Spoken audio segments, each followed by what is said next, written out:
tuve la palabra y empecé a abrir el tema de las 10 plagas sobre Egipto. Le dije que iba a compartir unos pensamientos sobre las 10 plagas de Egipto. Solo pude compartir la introducción y una parte de esas 10 plagas.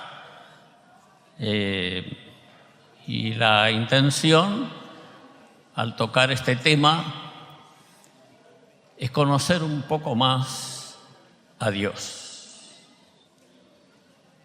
El Antiguo Testamento nos muestra mucho a Dios. ¿Quién es Dios? ¿Cómo piensa Dios? ¿Cuál es el carácter de Dios? Si queremos conocer a Dios, tenemos que meternos en las Sagradas Escrituras, profundizar en este libro.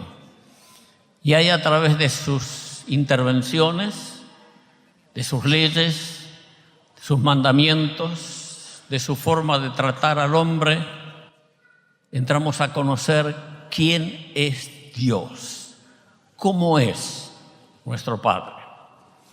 Y cuando hicimos la introducción sobre estas 10 plagas, la primera pregunta que nos hicimos es: ¿por qué 10 plagas? ¿Por qué no fueron 9 o 12 o 7? ¿Por qué fueron 10? Y abrimos el tema y fuimos a varios pasajes en las Escrituras para ver qué pasa con el número 10. Y es muy variable, hay muchos acontecimientos que fueron 10. Hay 10 pecados que nos excluyen de Dios y hay 10 cosas que nos atraen, que nos acercan a Dios. Están los 10 mandamientos, las 10 plagas de Egipto, 10 leprosos, 10 vírgenes. El 10 se repite muchas veces en las Escrituras. Encontramos a 10 hombres que ellos mismos dijeron: he pecado, y que reconocieron su pecado y reconocieron que merecían el juicio divino. Pero cuando fuimos otra vez a las 10 plagas, la 10 está relacionada con juicio sobre la nación que oprimió al pueblo de Dios, que oprimió a Israel. Y este juicio vimos que era contra 10 dioses que había en Israel. O sea, Dios enfrentó a esos 10 dioses en Israel, que eran 10 dioses principales, había más de 10. Y que el juicio fue porque 10 veces Faraón se endureció y 10 veces Dios endureció el corazón de Faraón. Dios dijo: yo endureceré el corazón de Faraón. Y la pregunta que nos hicimos ahí fue: ¿justo Dios al endurecer el corazón de Faraón? Actuó con justicia. Si Dios endurece a alguien, ¿qué salida tiene? ¿Qué puede hacer? No puede hacer nada. Pero dijimos que no sacáramos conclusiones muy rápidas. Y ahí mostramos cómo eran los egipcios. Y el punto donde notamos cómo era el carácter de los egipcios lo encontramos en el Nuevo Testamento. El Antiguo Testamento no nos dice los nombres de los magos que enfrentaron a Moisés, pero Pablo sí lo dice. Y Pablo nos dice que los nombres de estos 10 magos eran Janes y Jambres, los que resistieron la verdad, que eran hombres corruptos de entendimiento y que eran réprobos en cuanto a la fe, o sea, que resistían a la fe. Así eran los egipcios. Y luego Dios dice: el corazón de Faraón se endureció. Entonces Jehová dijo a Moisés: el corazón de Faraón está endurecido. O sea, el que endureció el corazón fue Faraón. Dios endureció el corazón de Faraón porque Faraón endureció su corazón. Y esa es la situación. Dios no lo endureció caprichosamente porque no lo quería. No fue así. Dios endurece al que se endurece.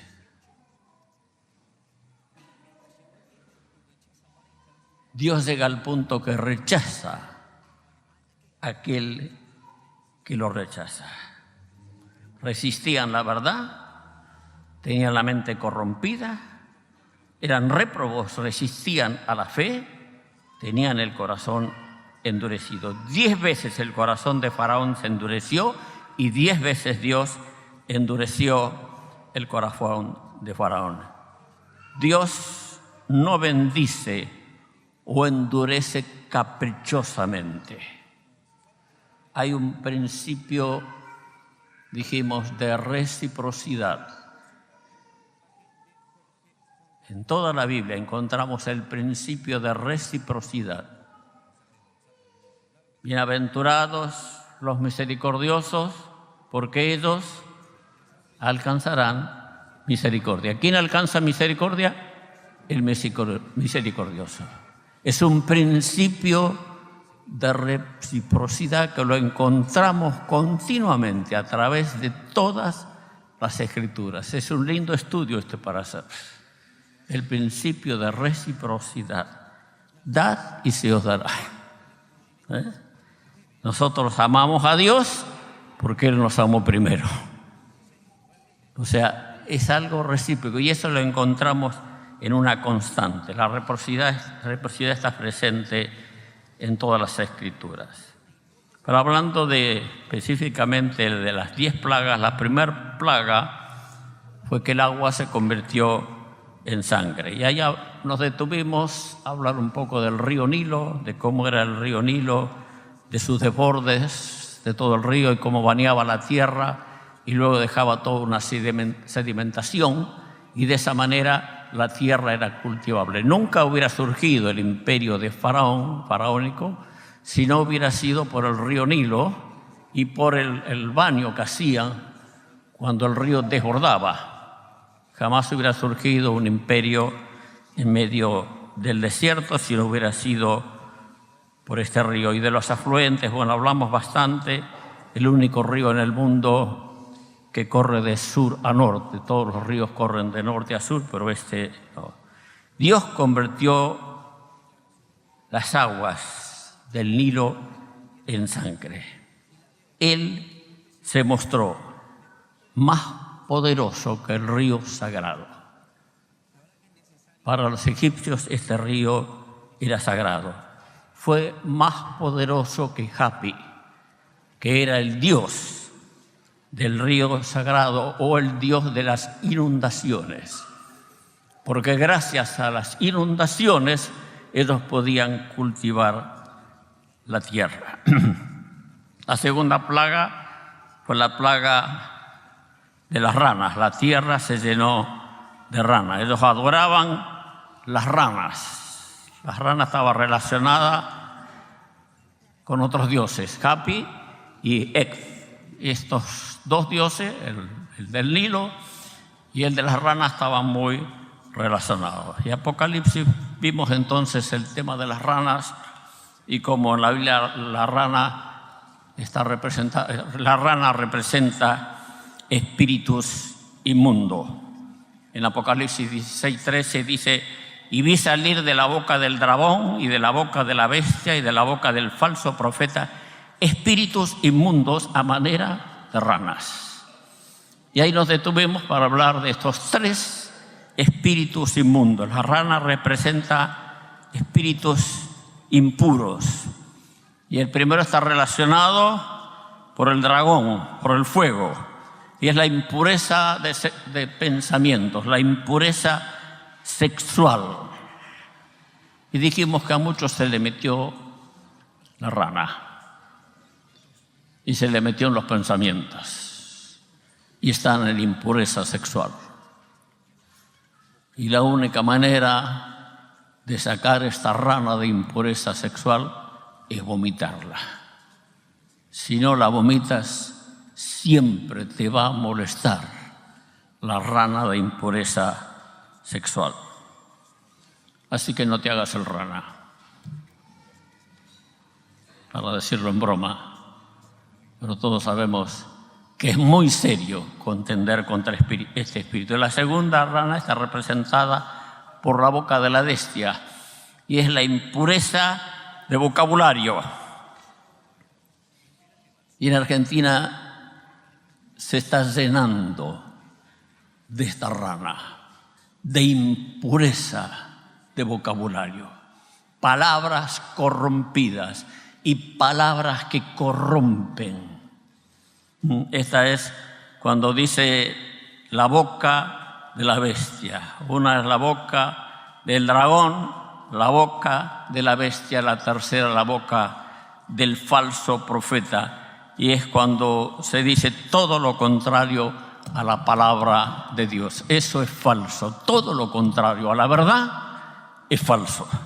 Y hasta ahí llegamos ese domingo. Quiero continuar hoy con las otras plagas que cayeron sobre Egipto y terminaremos, si Dios quiere, el domingo que viene. Salmo 105.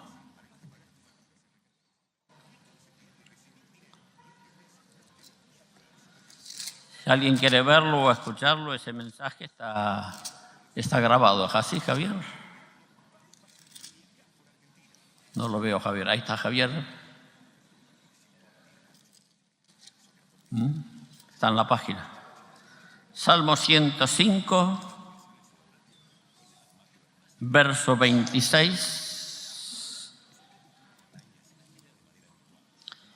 Envía a su siervo Moisés y Aarón, al cual escogió, puso en ellos las palabras de sus señales y sus prodigios en la tierra de Cam. Envió tinieblas que lo oscurecieron todo. No fueron rebeldes a su palabra.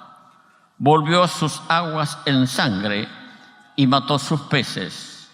Su tierra produjo ranas hasta en las cámaras de sus reyes. Habló y vinieron enjambres de moscas y piojos en todos sus términos.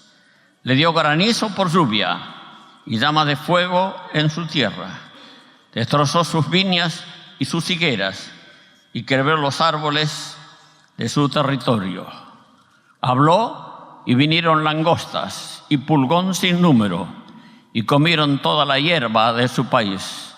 Devoraron el fruto de su tierra, hirió de muerte a todos los primogénitos en su tierra, las primicias de toda su fuerza. Un relato sintético de las 10 plagas de Egipto. Aquí el salmista relata de cómo hizo Dios para librarlos de Egipto. Decimos continuamente que Egipto es figura del mundo. Egipto es figura del mundo. Y salimos del mundo. ¿Pero por qué es figura del mundo? ¿Por qué Egipto es figura del mundo? Si alguien viaja a Egipto, una de las cosas que quiere ver, ¿qué son? Las pirámides. Así que cuando viaje a Egipto, debe ser la máquina de fotos para sacarle fotos a las pirámides. Hay esfinges muy grandes también, pero lo que más nos llama la atención, y si fuéramos a Egipto, lo que quisiéramos ver son las pirámides. Y ahí seguramente el guía de turismo nos va a explicar y nos va a decir, se dice cómo la hicieron, cómo levantaron semejantes bloques y los pudieron acomodar ahí, en pleno desierto, donde no había canteras con piedras, cómo hicieron para llevarlas a este lugar. ¿Cuánta gente trabajó? ¿Cuántos murieron? ¿Cuánto gastaron para hacer todo eso? Y la pregunta final es, ¿Y para qué? ¿Para qué cuerno hicieron eso? Ahí están en pleno desierto, esas pirámides. ¿Para qué? ¿Qué es una pirámide? ¿Para qué sirve? Tanta plata gastaron, tanta gente murió para hacer esto. ¿Para qué? La pirámide es una tumba. Es eso. No es otra cosa más que una tumba. Ahí van a poner a un muerto. Egipto es figura del mundo porque es la ciudad de los muertos. Es la ciudad de los muertos. Lo que más resalta de Egipto es semejante monumento a un muerto que está allá adentro. Se le rinde demasiado honor a los muertos. Dios sacó a su pueblo del mundo, los sacó y nos sacó de la muerte. En el bautismo nosotros morimos al mundo. Amén. Morimos a la ciudad de los muertos para nacer a una nueva vida con el autor de la vida. Dios nos sacó de la muerte. Por eso Egipto es figura del mundo. En segundo lugar, es figura del mundo porque Egipto esclaviza a la gente. El pueblo de Dios vivía como esclavos en medio de esa nación. Allí estaban bajo un yugo pesado. El mundo te esclaviza, te quita lo mejor, te quita la relación con Dios. Recién dijimos que se llena la cancha de fútbol. Imagínese todo el estadio de River haciendo así a un jugador de fútbol. En lugar de llenar esa cancha para hacerle así al Rey de Reyes y al Señor de Señores. Amén. Aunque juegue bien, aunque juegue vistoso, que sea muy lindo, buenísimo, bárbaro. Por esas capacidades se la dio Dios. Y el mundo nos quita la relación con Dios. El mundo nos roba la relación de familia. Esa cosa tan preciosa que Dios ha hecho, poder habitar, vivir en familia, y el mundo destruye la familia, destruye la salud, destruye las amistades. O sea, nos cambia lo mejor, la vida que Dios nos da, por espejitos de colores. Eso es lo que hace el mundo. Y en tercer lugar, es una figura del mundo. Porque el faraón tenía una corona, porque era el señor de las dos tierras, del Alto Egipto y del Bajo Egipto. Los hebreos habitaban el Bajo Egipto, la desembocadura en el Mediterráneo. Era la zona más rica, de la mejor tierra, porque ahí el río, el Nilo, comienza a bifurcarse en muchos riachos, como si fuera acá el delta, y hay muchas islas, muchos ríos. Entonces esa zona era muy rica. Eso es lo que le dio Faraón a la familia de José, ese lugar, la tierra de Gosén, y le dio la mejor tierra, el mejor lugar. Y Faraón tenía una corona que simbolizaba que era rey, que era faraón del Bajo Egipto, donde estaban los hebreos, y del Alto Egipto. Por eso era señor de las dos tierras.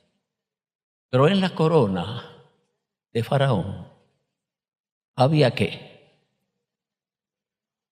Una serpiente. Una serpiente. ¿Figura de quién? De Satanás. La figura de Satanás. El mundo es figura, Egipto es figura del mundo, porque es un lugar de muerte, mata todo, está matando a tantos jóvenes y niños, adolescentes con la droga, mata a la familia, mata todo, todo lo bueno lo mata.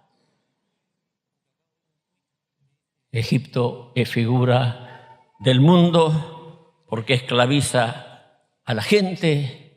Egipto es figura del mundo porque ahí está el príncipe de este mundo.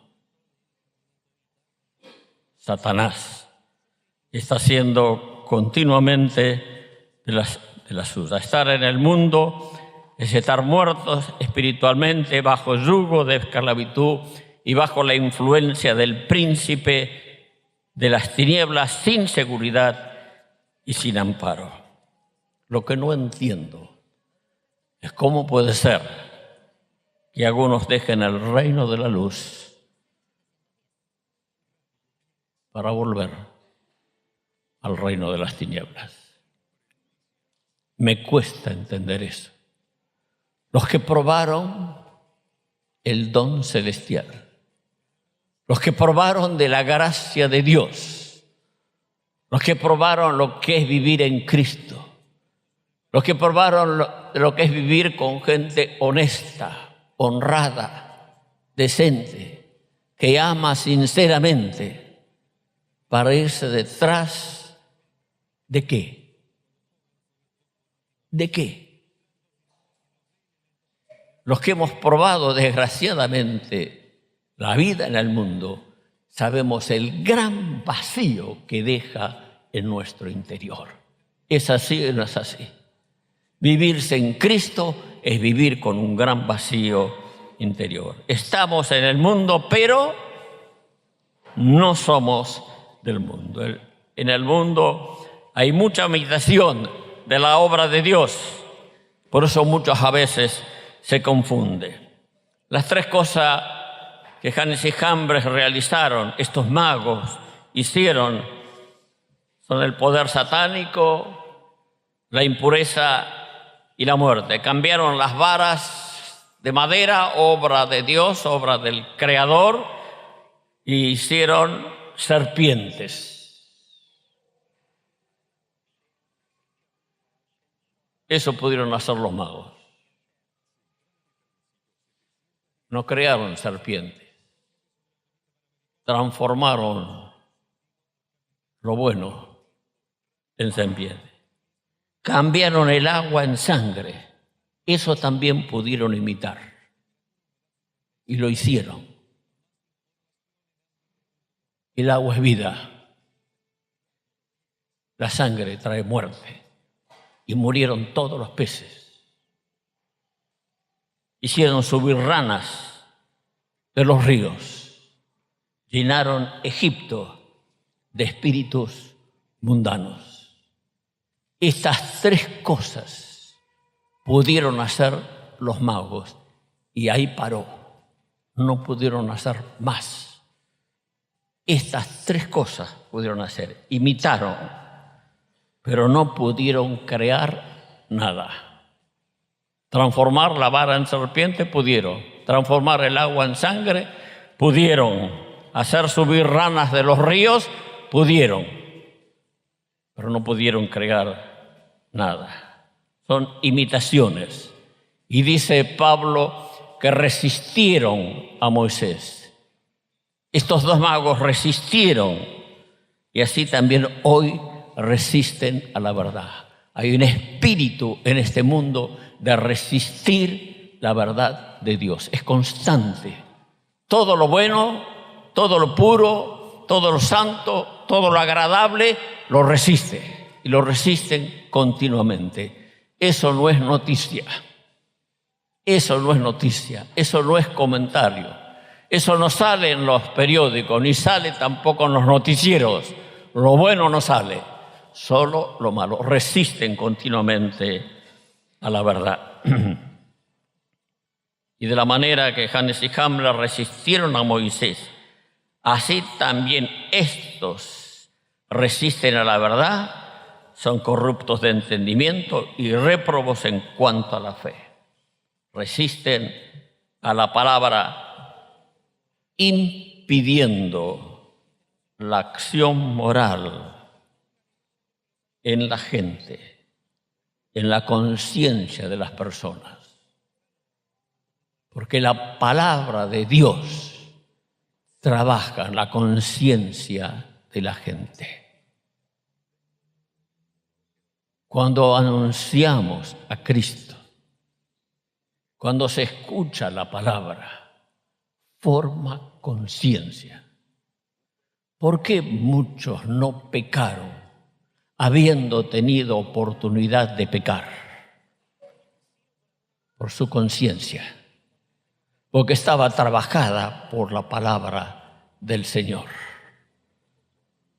Como aquella mujer que le pidió a un compañero de trabajo que lo llevara, si lo podía llevar en su casa, sabiendo que estaba con un auto, estaba lloviendo. Dice, bueno, no, vas para tu casa, no podés alcanzarme, tengo que llevar este bolso. Sí, cómo no, le dijo el hermano. Así que tomó el bolso, lo subió al auto, llegaron a la casa, caballero llevó el bolso hasta dentro de la casa y estaba lloviendo, mujer sola, techo de chapa, faltaba el violín.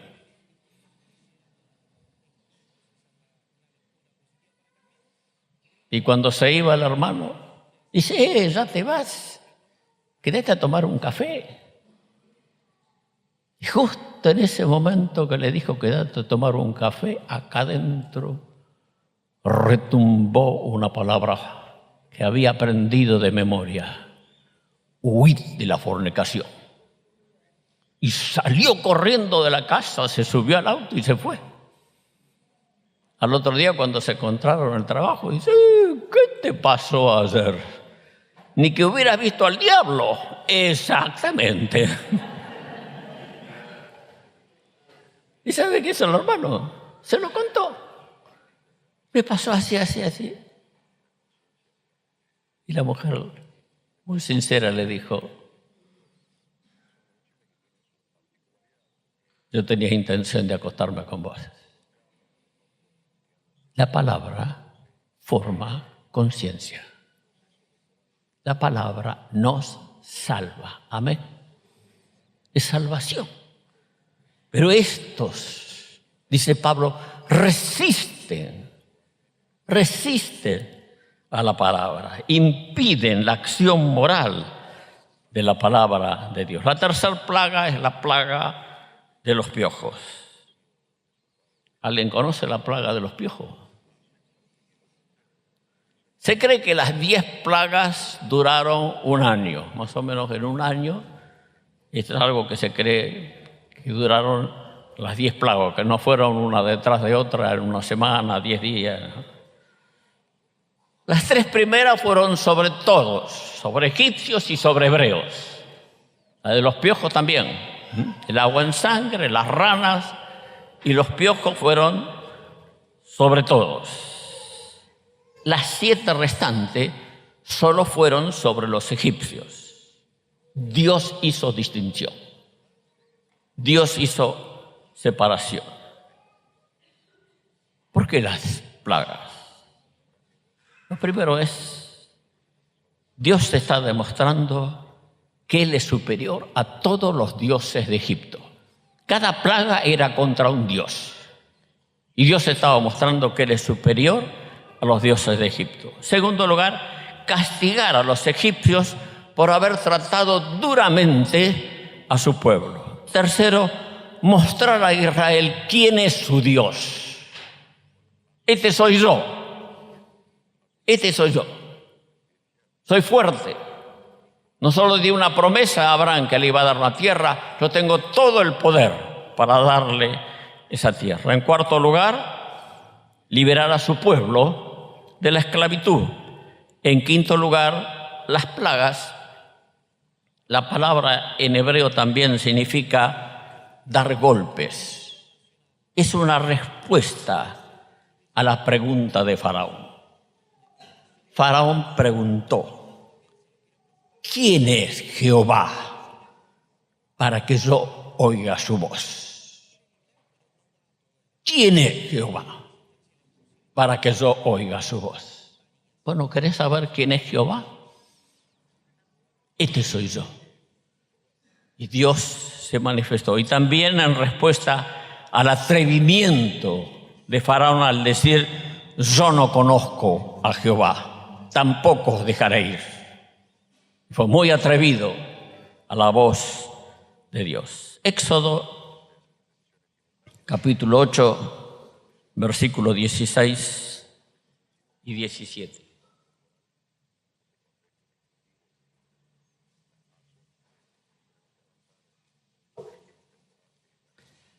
Entonces Jehová dijo a Moisés: di a Aarón, extiende tu vara y golpea el polvo de la tierra, para que se vuelva piojos por todo el país de Egipto.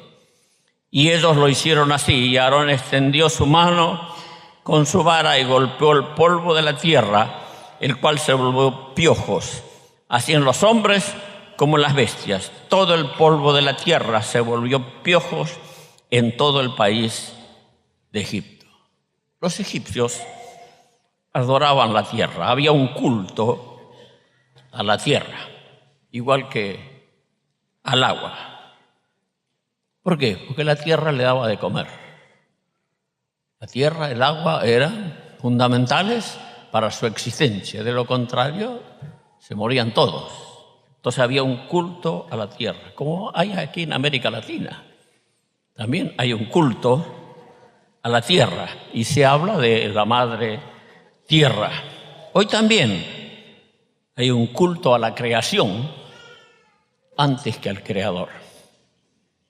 Y eso lo dice Romanos capítulo 1. Uno debe leer esa parte de Romanos. Ahí es donde dice que se da culto a la creación antes que al mismo creador.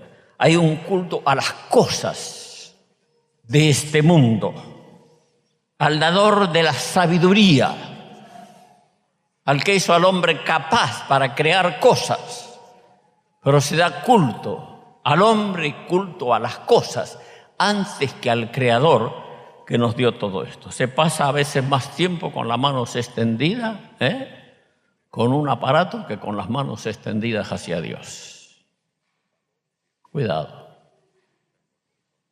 Cuidado. No sea cosa que estemos dando culto a las cosas y que nos atrapen las cosas, que no son malas en sí, pero a veces nos atan. Y hoy, casi sin darse cuenta, los adolescentes son tan atrapados y nos están atrapando a nuestros hijos, a nuestros jovencitos. Los están atrapando con esas cosas. Que no lleguemos a ser esclavos de los medios. Siempre hay que usar los medios, pero nunca ser esclavos de los medios. Amén. Me acuerdo de un hermano que no sacaba el auto los días de lluvia para cuidar el auto. Cuando se murió y vendieron el auto, vendieron un buen auto.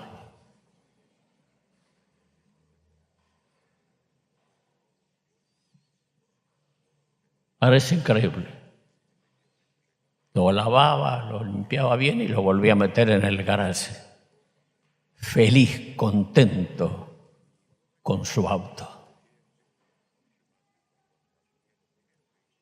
Que no nos atrapen las cosas.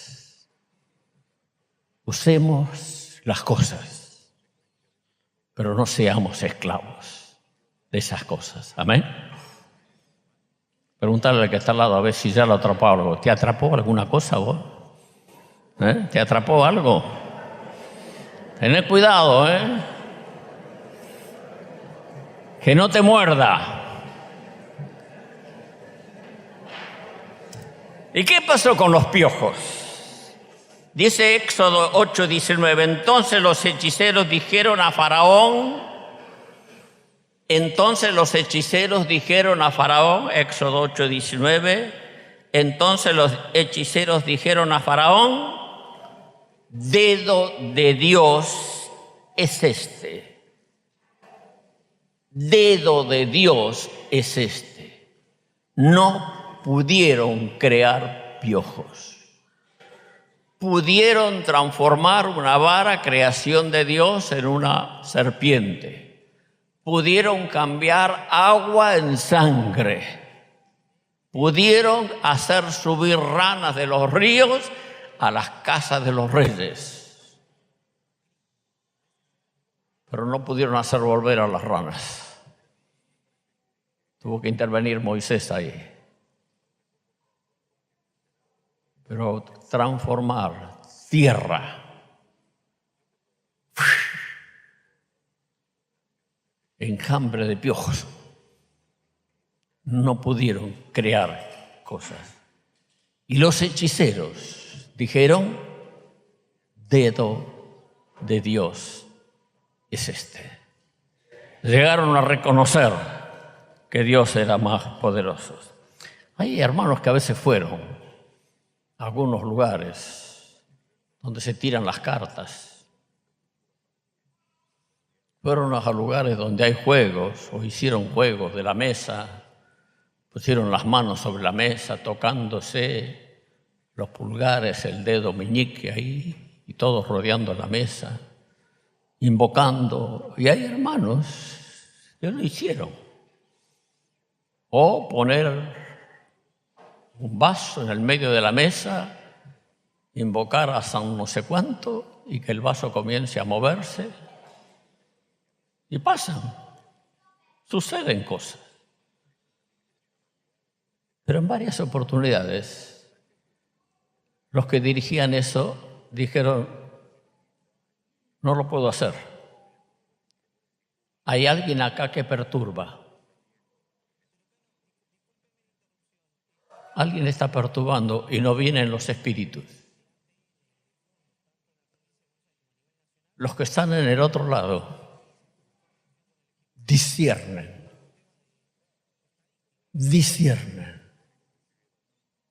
si el dedo de Dios está presente. Tengamos cuidado con esas cosas. Tengamos cuidado con la tabla Ouija, ¿cómo se llama? Ouija.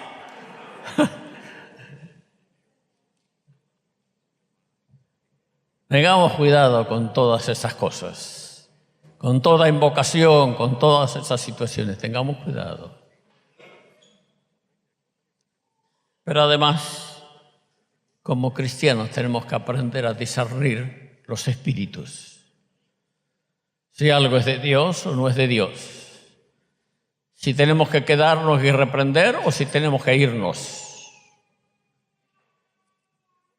Todos tenemos que aprender a discernir los espíritus. Santiago 3:6 dice: y la lengua es un fuego, un mundo de maldad. La lengua está puesta entre nuestros miembros y contamina todo el cuerpo e inflama la rueda de la creación, y ella misma es inflamada por el infierno. Es fuerte esta palabra, demasiado fuerte. La lengua inflamada por el infierno. O sea que puede llegar un momento que uno, sin darse cuenta o dándose cuenta, pero quizá lo diría más bien sin darse cuenta, pero por el uso, por la costumbre, por la forma de hablar, por tocar un mundo extraño, meterse donde no debe meterse, su lengua es contaminada también por el mismo infierno y va a contaminar a otros. Como cristianos tenemos que aprender a discernir aún lo que nosotros decimos para no maldecir en lugar de bendecir. Un cristiano puede alabar a Dios y a las 2 horas estar hablando una blasfemia. No es correcto, no es justo, no es honesto que haga una cosa así. De la misma boca puede salir agua dulce y amarga. Tienes que tener cuidado. Tiempo atrás, me regalaron una billetera. Y se ve que la había usado el hermano que me regaló la billetera. Y en un bolsillito de la billetera había un papelito. Y lo saqué. Era una boleta del King.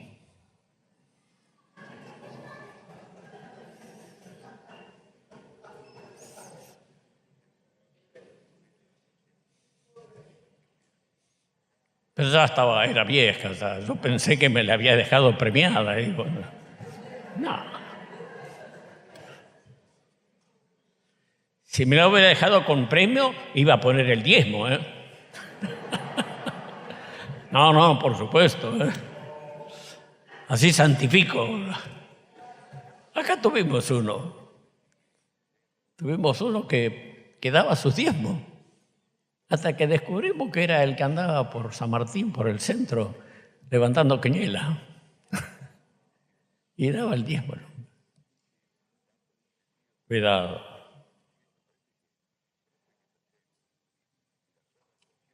Estaba hablando por teléfono en el celular. Y algunas cosas no había aprendido cómo se hacen. Todavía hoy hay un montón de cosas que no sé cómo se hacen. Pero cortamos la llamada y quedó abierto el teléfono. O sea, yo escuchaba lo que el otro decía. Y yo estaba buscando cómo apagar, pero escuchaba lo que el otro decía. Se mandó una palabrota de esas, un calibre así, bien de grueso calibre. No contra mí, y no, como mucho. No, seguía apretando, lo apagué el teléfono. No sabía cómo apagar el teléfono. 2 vidas. 2 vidas. Cuidado. Una sola vida. Amén. Una sola vida. Amén. Una sola vida. Una sola vida, Oscar. Amén, José.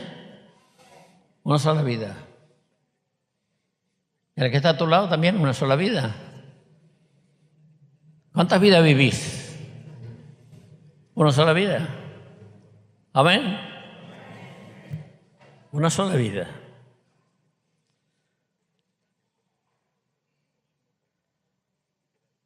No tomes el nombre de Dios en vano. Esto se lo tuve que decir a algunos hermanos. Con tranquilidad, no retándole, hablándole con mucha serenidad, pero diciéndole, cuida tu alma. Estás tomando el nombre de Dios en vano. Keith Benson, muy al principio de la renovación, nos dijo, no hagamos chiste con textos bíblicos. Porque cuando leemos el texto nos acordamos del chiste. No hagamos chistes con texto bíblico. Iván tenía pila de chistes, de texto también.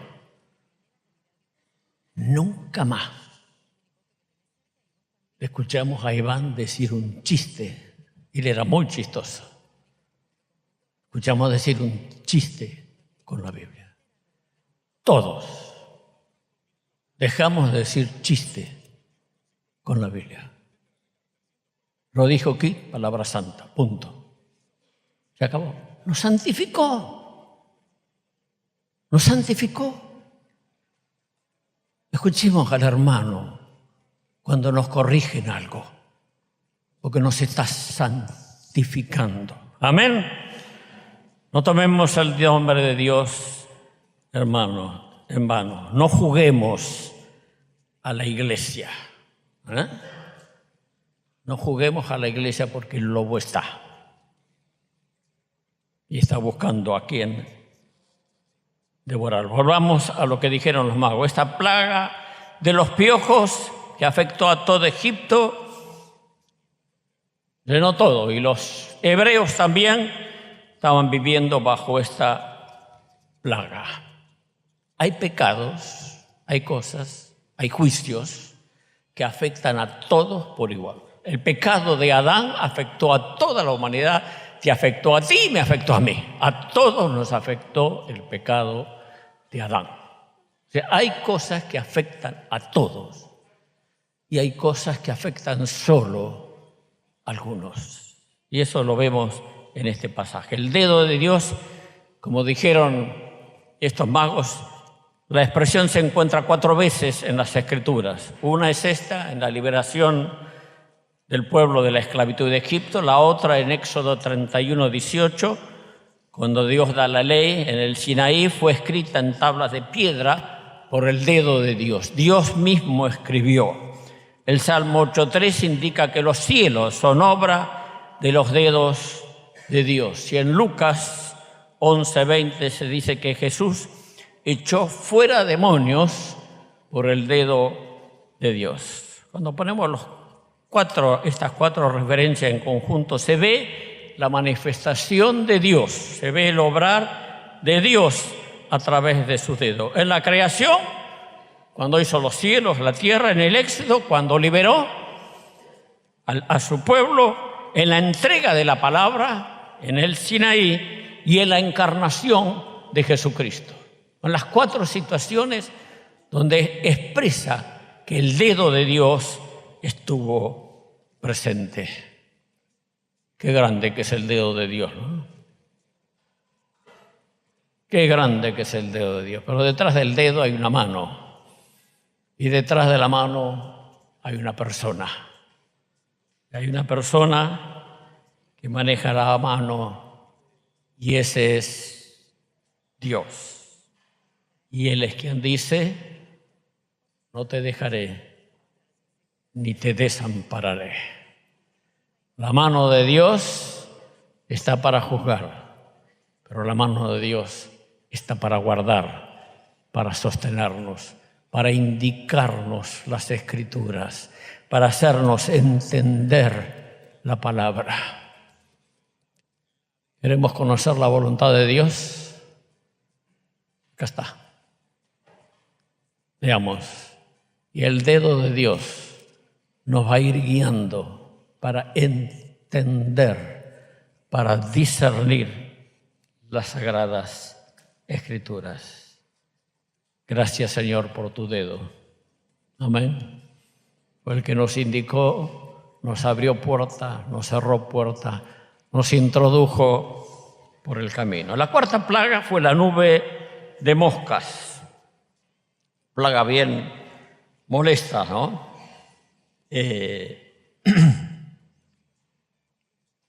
Otras versiones dicen enjambres de insectos, tábanos, jejenes, pulgas. En Éxodo 8:21 dice: porque si no dejas ir a mi pueblo, aquí yo enviaré sobre ti, sobre tus siervos, sobre tu pueblo y sobre tu casa toda clase de moscas. Y las casas de los egipcios se llenaron de toda clase de moscas, y asimismo la tierra donde ellos estaban. Éxodo 8:22-23: y aquel día yo apartaré la tierra de Gosén, en la cual habita mi pueblo, para que ninguna clase de moscas haya entre ellos, a fin de que sepas que yo soy Jehová en medio de la tierra. Y yo pondré redención, o sea, distinción, separación entre mi pueblo y el tuyo. Dios hizo separación entre un pueblo y el otro. En uno había moscas y en el otro no. ¿Qué significan las moscas en la Biblia? ¿Qué significan las moscas? ¿Qué significa que en un pueblo haya moscas y en el otro no hubiera moscas? Belcebú es señor de las moscas. Baal significa Señor. ¿Y por qué le llamaban Señor de las moscas? Dice que en el templo de Baal se ofrecían ofrendas de carne, que se las dejaba delante del ídolo. El lugar se llenaba de moscas, carne expuesta, que la dejaban ahí, se imaginan las moscas. De ahí el nombre, Señor de las moscas. Baal es un señor al que se le ofrece carne. Cada vez que actuamos en la carne, nos estamos ofreciendo a Baal. Y el ambiente se llena de moscas. Se pone molesto, el ambiente se pone pesado, hay quejas, hay groserías, hay malas palabras, hay enojos, discusiones, no se arreglan, no se perdonan, hay palabras fuera de lugar, se pierde el gozo, se pierde la paz. No hace falta cometer un pecado grosero, solo hace falta actuar en la carne para que vengan las moscas molestas que perturban nuestras relaciones, perturban nuestra vida familiar, perturban las relaciones. La vida en el Espíritu, dice Pablo, es una vida sin moscas. Hay amor, hay gozo, hay paz, hay paciencia, hay benignidad, hay bondad, hay fe, hay mansedumbre, hay templanza. Contra tales cosas no hay ley. Los que son de Cristo han crucificado la carne con sus pasiones y deseos. Cuando actuamos en la carne, nos estamos ofreciendo a Baal y aparece toda clase de cosas que perturban la vida del cristiano. Molestan, nos ponen nerviosos, nos irritan, no tenemos paz, perdemos el gozo y comienza a haber quejas y quejas y quejas. ¿Por qué? Porque hemos actuado en la carne. Y la carne atrae a las moscas. El secreto para una vida sin moscas es muy sencillo. Mire, si la carne está congelada, no aparecen las moscas. Pero si la carne se calienta, te estás inclinando ante Belcebú y vienen las moscas que perturban tu vida. Así que la carne al congelador. Amén. Yo creo que somos todos grandes y nos entendemos muy bien. Amén. La carne a la cruz. No tiene otra alternativa. La carne a la cruz, no a Baal. Pero lo más grave de Belcebú es que es un príncipe. No es poca cosa. Es un príncipe. Y Jesús mismo dijo que es un príncipe. Lucas 11, 14 y 15. Estaba Jesús echando fuera un demonio que era mudo y aconteció que salido el demonio el mudo hablaba y la gente se maravilló. Pero algunos decían por Belcebú, príncipe de los demonios, echa fuera los demonios. Jesús le dijo, si Satanás está dividido contra sí mismo, ¿cómo permanecerá su reino? Entonces Lo que Jesús le estaba diciendo era muy sencillo. ¿Cómo voy a echar demonios por el príncipe de los demonios? Satanás no pelea contra sí mismo. Hermanos, el pecado imperdonable del que habla la Biblia, que habló Jesús, el pecado imperdonable es atribuirle a Satanás o a los demonios lo que es de Dios. Si Dios hace algo y se dice que es del diablo, ese es pecado imperdonable. No nos dejemos que el diablo nos confunda. Es muy común en los adolescentes a veces preguntar si cometió el pecado imperdonable o no. Es muy común. Pero el pecado imperdonable es atribuirle al diablo algo que Dios hizo. Mateo 12:24 dice: para los fariseos, al oírles decían: este no echa fuera a los demonios, sino por Belcebú, príncipe de los demonios. Sabiendo Jesús los pensamientos de ellos, le dijo: todo reino dividido contra sí mismo es asolado, y toda ciudad o casa dividida contra sí misma no permanecerá. Si Satanás echa fuera a Satanás, contra sí mismo está dividido. ¿Cómo pues permanecerá su reino? Y si yo echa fuera a los demonios por Belcebú, ¿por quién lo echan vuestros hijos? Por tanto, ellos serán vuestros jueces. Pero si yo por el Espíritu de Dios echo fuera a los demonios, ciertamente ha llegado a vosotros el reino de Dios. Porque ¿cómo puede alguno entrar en la casa del hombre fuerte y saquear sus bienes? Si primero no le ata, entonces podrá saquear su casa. El que no es conmigo, contra mí es.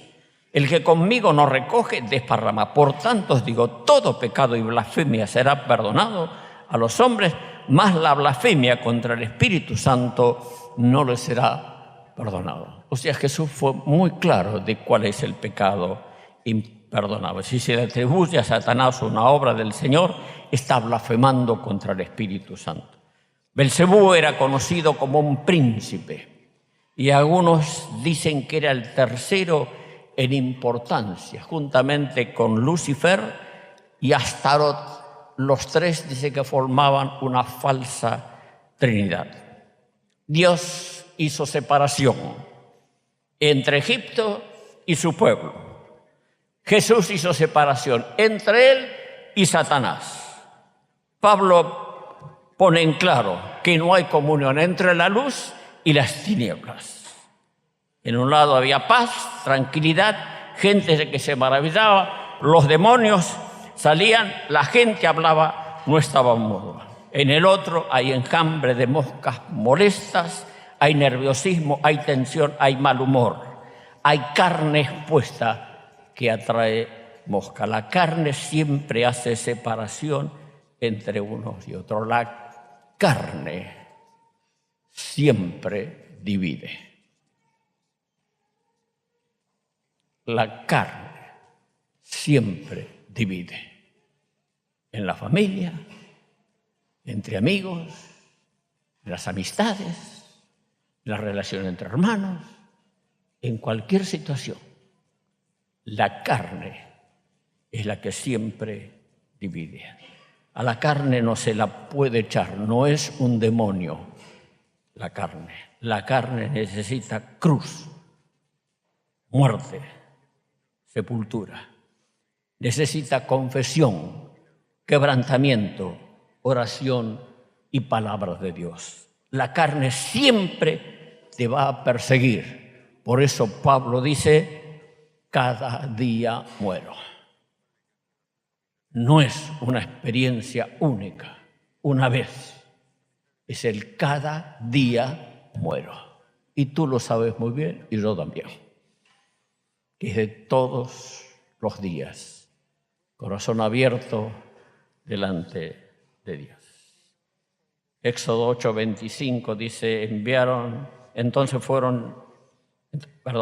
Faraón llamó a Moisés y a Aarón y les dijo: andad a ofrecer sacrificio a vuestro Dios en la tierra. Y Moisés respondió: no conviene que hagamos así, porque ofreceremos a Jehová nuestro Dios la abominación de los egipcios. Y aquí, si sacrificamos la abominación de los egipcios delante de ellos, no nos apedrearán. Camino de 3 días iremos por el desierto y ofreceremos sacrificios a Jehová nuestro Dios, como Él nos dirá. Y la pregunta que surge, ¿por qué 3 días? Todos saben lo que pasó en 3 días y se acuerdan muy bien. Muerte, sepultura, resurrección. Para ir al mundo a predicar a Jesucristo hace falta hacer el camino de los 3 días.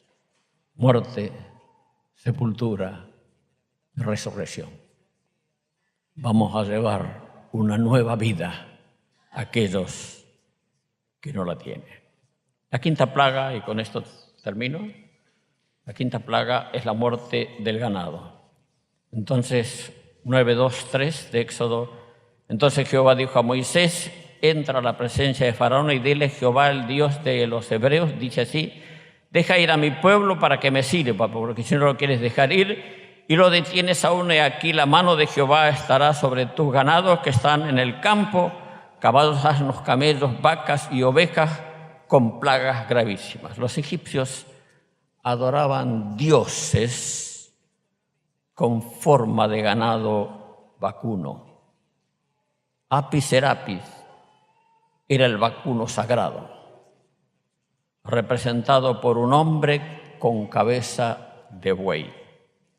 También Amón era un carnero, era el dios adorado por los egipcios, especialmente en Memphis, en la capital del Bajo Egipto. De las 2 tierras, en el Bajo Egipto se adoraba mucho a este Dios. Este Dios debe haber sido muy conocido por los hebreos. Apis serapis tiene que haber sido muy conocido por los hebreos. Lo habrán visto muchas veces, y habrán visto cómo le rendían culto a este Dios. Cuando salen de Egipto,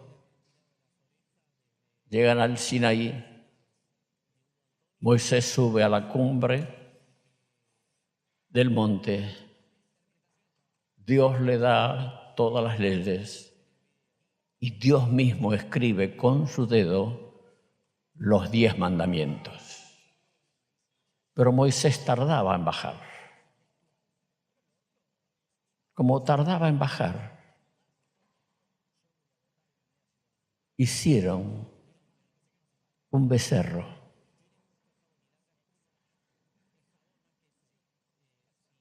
Apis serapis quedó en Egipto, pero los llevaron en el corazón.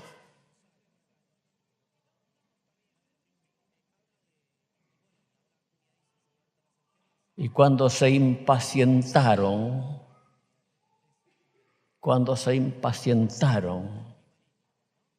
fueron no a Jehová Dios, sino a Apis serapis. Salieron de Egipto físicamente, pero Egipto seguía el corazón. Estaban contaminados con el mundo y sus costumbres. Porque donde esté vuestro tesoro, allí estará vuestro corazón, dijo Jesús. Tesoro viene de atesorar. ¿Qué es lo que más atesoras? Que no se convierta en apis serapis.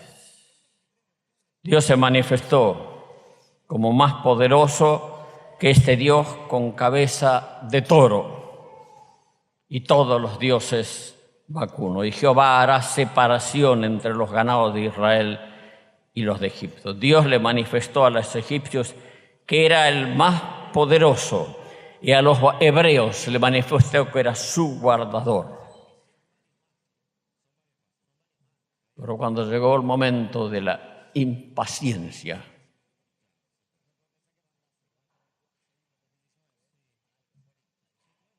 Volvieron a lo que estaba allá adentro.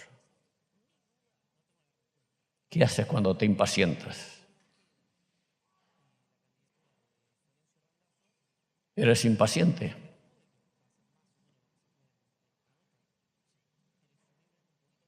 ¿Qué haces cuando te impacientas?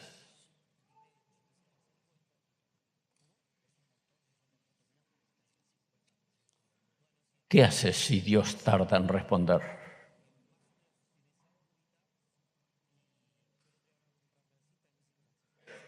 Apis serapis todavía está en el corazón de muchos. Es el Dios de los impacientes, de los que no saben esperar en Dios. La impaciencia es mala consejera. ¿Sí? Decirle al que está al lado por las dudas, decíselo. La impaciencia es mala consejera. La impaciencia es mala consejera.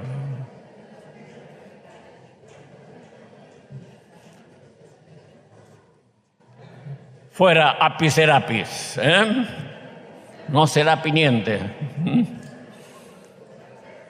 Vamos a confiar plenamente en nuestro Dios. La impaciencia te lleva a tomar decisiones equivocadas, que hasta las podés lamentar toda la vida. La impaciencia te lleva a tomar decisiones equivocadas. Las podés lamentar toda la vida. La impaciencia es dejar de depender de Dios. La impaciencia te lleva a decir cosas no agradables delante de Dios. Y tú y yo debemos agradar a Dios. Amén. La solución para la impaciencia es confiésalo. Confiésalo. Sácalo a luz. Sácalo a luz. Si eres impaciente, díselo al Señor. Señor, yo soy impaciente. Dedicamos un momento a orar, cada uno a sola con el Señor.